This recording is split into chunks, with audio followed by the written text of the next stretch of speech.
Why should they submit in the BICAM? Pag-isipan nila ang kanilang NEP, National Expenditure Program, the President's Budget. That's why ayaw namin ma-insertion sa BICAM. Kasi dapat kung mahalaga yan, nasa NEP na yan.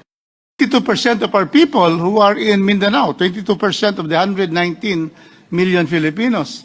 Do we know about that? Why there's nothing here? Zero? Mr. Congressman Rufus, it's not in the NEP. The agency did not request for that. So I think the most appropriate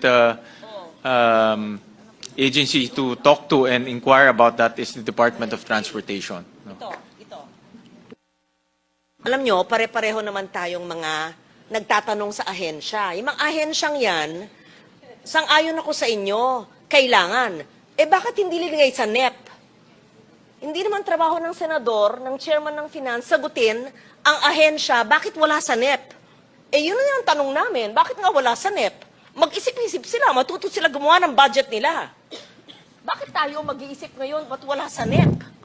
Thank you for the lecture, Senator Loren. I'm not lecturing. I No, was we thank you really. You're really saying the right thing. No, But it's true. anyway, Because I was there for 5 years, and sometimes, hanggang last minute, they submit in the BICAM. Why should they submit in the BICAM?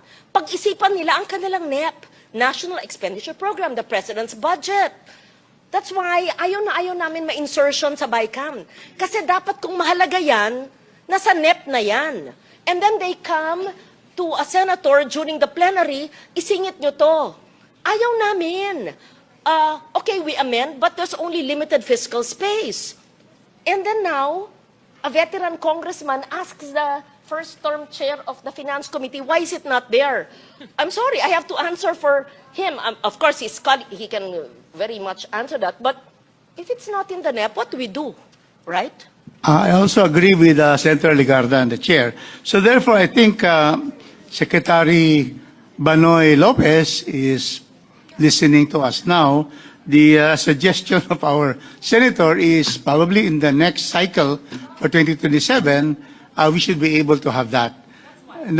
If I may add, after this, let's organize the oversight committee so that we even, walang masama, we are consulted when they do their NEP. Masama ba yun? Hindi.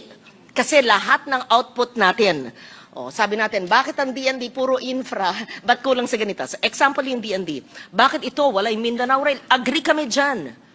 Ano mang priorities nila, di ba? Kaya hearing tayo ng hearing. Gawa tayo ng monthly oversight committee ng bicameral. Tanungin nyo yan, kaagad. Sang-ayon ako dyan. I agree again with Senator Ligarda.